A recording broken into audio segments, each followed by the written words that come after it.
सध्या सातपुड्याच्या जंगलातून बिबट्या सदृश्य काही हिंस्त्र प्राणी जळगाव जामोद शहर आणि ग्रामीण परिसरात रात्री धुमाकूळ घालत आहेत। दरम्यान 22 मार्चचे रात्री जळगाव जामोद शहराबाहेर बऱ्हाणपूर रोड लगतच्या परिसरात मोहसिन खान महमूद खान या शेतमजुराच्या घरासमोर बांधलेल्या 6 शेळ्या आणि 2 बोकड एका हिंसक प्राण्याने ठार मारले। या प्राण्याने 6 बोकड आणि 2 बकरीच्या मानेवर चावा करून आणि शरीरावर इतर ठिकाणी चावा करून रक्तबंबाळ केलं।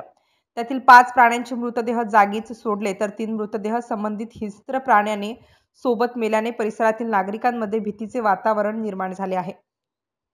मोहसिन खान महमूद खान हे शेतमजुरी करून आपला उदरनिर्वाह करतात। त्यांच्याजवळ 8 शेळ्या होत्या।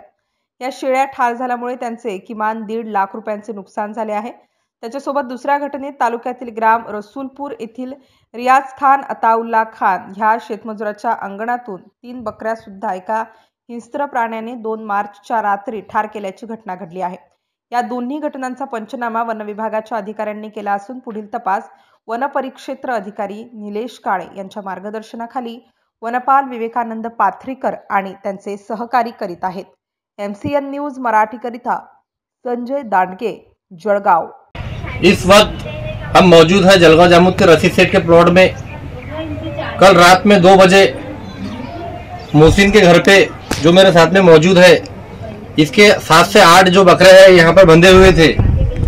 इसके घर के लोग कुछ हॉस्पिटल में गए हुए थे, घर पे कोई नहीं था।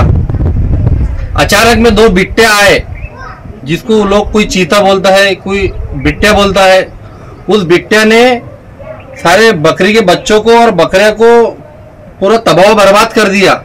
आप देख सकते हैं एक बच्चा तो ऐसा है मेरे सामने कि उसके आंख का पूरा गोश्त पूरा खत्म हो गया है और 4 बकरा जो है ये इसका पूरा खून पी हुआ है।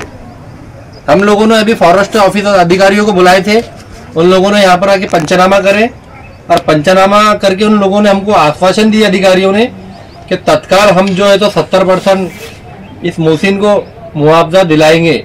और मैं सभी नागरिकों को जलगांव जामुद के तमाम जितने भी मेरे भाई, जितने मेरे बुजुर्ग हैं जो बकरे पालते हैं, उनसे मैं गुजारिश करूंगा कि आपके जो बकरा है, जानवर है, उसको आप व्यवस्थित संभाल के रखें, क्योंकि उस बिट्टे के मुंह को खून लग चुका है। वो कंटिन्यू 2 से 3 दिन इधर आ सकता है। तो मैं आपसे गुजारिश करूंगा कि आपके जानवर को भी आप संभाल के रखें।